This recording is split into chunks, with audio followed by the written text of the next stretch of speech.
I guess he didn't want me to give this speech. He just... Thank you. Thank you so much.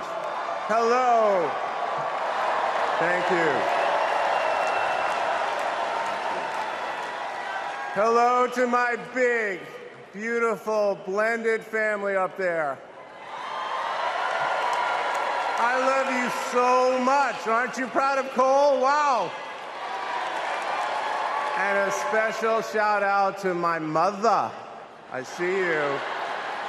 My mother is the only person in the whole world who thinks Kamala is the lucky one for marrying me. And to Kamala, who, well, we just saw where she is. She's out on the trail listening to and talking with voters. Honey, I can't wait for you to come back to Chicago because we're having a great time here.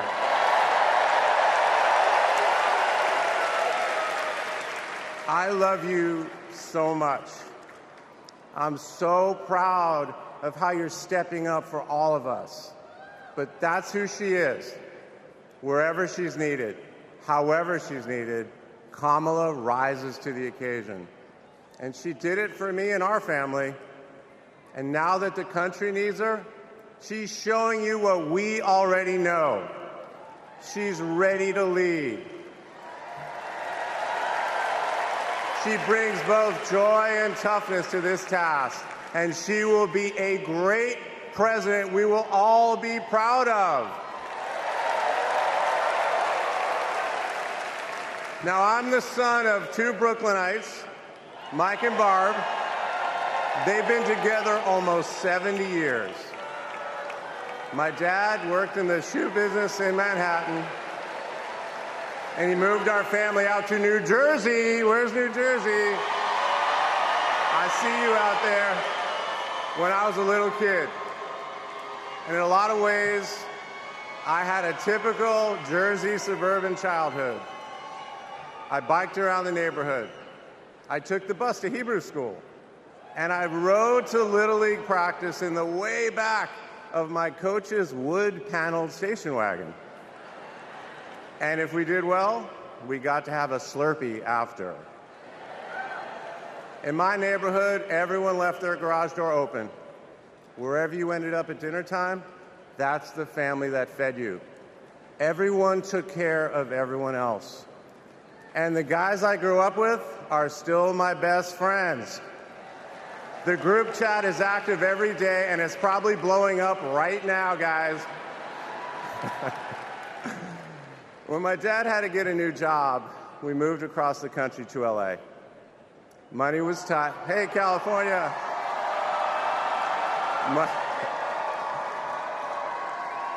Money was tight, so I worked at McDonald's in high school for some extra cash.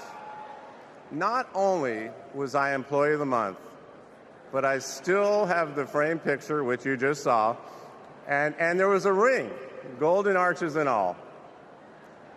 And then I waited tables, parked cars. I was working full-time so I could afford to go to college part-time. And thanks to partial scholarships, student loans, and a little help from my dad, I got myself through law school. And I got my first job as a lawyer, which is also where I met the guys in my fantasy football league.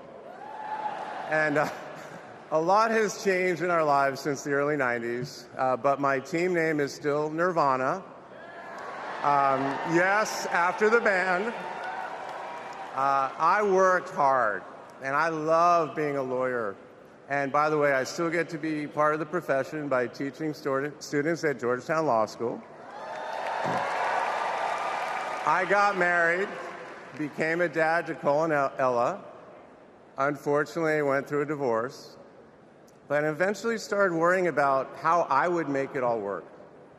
And that's when something unexpected happened. In 2013, I walked into a contentious client meeting.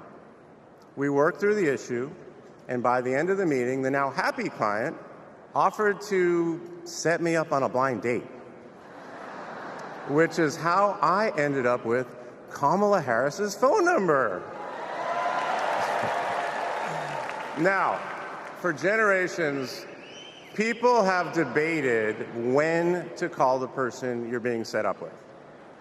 And never in history has anyone suggested 8:30 a.m. And yet, that's when I dialed. I got Kamala's voicemail, and I just started rambling. Hey, it's Doug. I'm on my way to an early meeting. Again, it's Doug. I remember I was trying to grab the words out of the air and just put them back in my mouth. And for what seemed like far too many minutes, I hung up. By the way, Kamala saved that voicemail, and she makes me listen to it on every anniversary. But that message wasn't the only unusual thing about that day. Now, Kamala, who normally would have been working hard at her office, just happened to be waiting at her apartment for a contractor to do some work on her kitchen. I was eating at my desk, which was not a regular occurrence for a busy lawyer like me who appreciated a good business lunch. But that's when she called me back. And we talked for an hour, and we laughed. Well, you know that laugh. I love that laugh.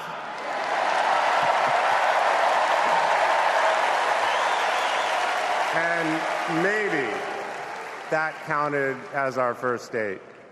Or maybe it was that Saturday night when I picked her up and told her, buckle up, I'm a really bad driver. Because you can't hide anything from Kamala Harris, so you might as well own it. And as I got to know her better and just fell in love fast, I learned what drives Kamala. And it's what you've seen over these past 4 years, and especially these past 4 weeks. She finds joy in pursuing justice.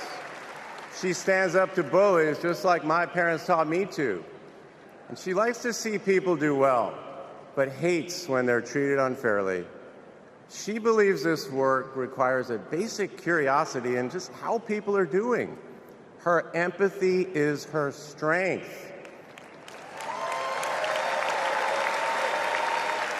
Over the past decade, Kamala has connected me more deeply to my faith, even though it's not the same as hers. She comes to synagogue with me for high holiday services, and I go to church with her for Easter. I get to enjoy her mom's chili relleno recipe every Christmas, and she makes a mean brisket for Passover. It brings me right back to my grandmother's apartment in Brooklyn, you know, the one with the plastic-covered couches. But Kamala has fought against anti-Semitism and all forms of hate her whole career. She's the one who encouraged me as second gentleman to take up that fight, which is so personal to me. And those of you who belong to blended families know that they can be a little complicated. But as soon as our kids started calling her Mamala, I knew we'd be okay. Ella calls us a three-headed parenting machine. Kamala and Kirsten, thank you both. Thank you both for always putting your family and the kids first. Now, Cole and Ella's friends knew that when they'd come over for Sunday dinner with Mamala, it was going to be real talk. In between taking cooking instructions, they'd have to answer questions about what problem they wanted to solve in the world. They learned that you've always got to be prepared because Kamala is going to prosecute the case. And in the same breath that Cole and Greenlee told us that they were engaged, they asked Kamala to officiate their wedding. And in the same way that she always steps up when it matters, Kamala put so much time into those remarks, and she bound them in a book that matched her dark red dress, and then turned that into a gift for the happy couple. A few days ago, during this incredible time we're going through, there was a brief window when Kamala was back at home. And I saw her sitting on her favorite chair, and in the middle of a wild month, I just hoped that she was having a quiet moment to herself. But then I realized she was on the phone. And of course, my mind went to all the potential crises that the vice president could be dealing with. Was it domestic? Was it foreign? Was it campaign? I could see she was focused, and all I knew was that it must be something important. And it turns out it was. Ella had called her. That's Kamala. That's Kamala. Those kids are her priorities, and that scene was a perfect map of her heart. She's always been there for our children, and I know she'll always be there for yours too. Kamala is a joyful warrior. It's doing for her country what she has always done for the people that she loves. Her passion will benefit all of us when she's our president. And here's the thing about joyful warriors. They're still warriors. And Kamala is as tough as it comes. Just ask the criminals, the global gangsters, and the witnesses before the Senate Judiciary Committee. She never runs from a fight. And she knows the best way to deal with a coward is to take him head on. Because we all know cowards are weak, and Kamala Harris can smell weakness. She doesn't tolerate any BS. You've all seen that look, and you know that look I'm talking about. That look is not just a meme. It reflects her true belief in honest and direct leadership. And it's also why she will not be distracted by nonsense. Kamala knows that in order to win, we cannot lose focus. America, in this election, you have to decide who to trust with your family's future. I trusted Kamala with our family's future. It was the best decision I ever made. This Thursday will be our 10th wedding anniversary, which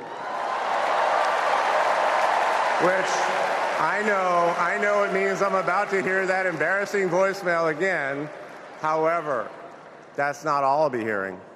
That same night, I'll be hearing my wife, Kamala Harris, accept your nomination for President of the United States. And with your help, she will lead with joy and toughness, with that laugh and that look, with compassion and conviction. She'll lead from the belief that wherever we come from, whatever we look like, we're strongest when we fight for what we believe in, not just against what we fear. Kamala Harris was exactly the right person for me at an important moment in my life. And at this moment in our nation's history, she is exactly the right president. Thank you so much.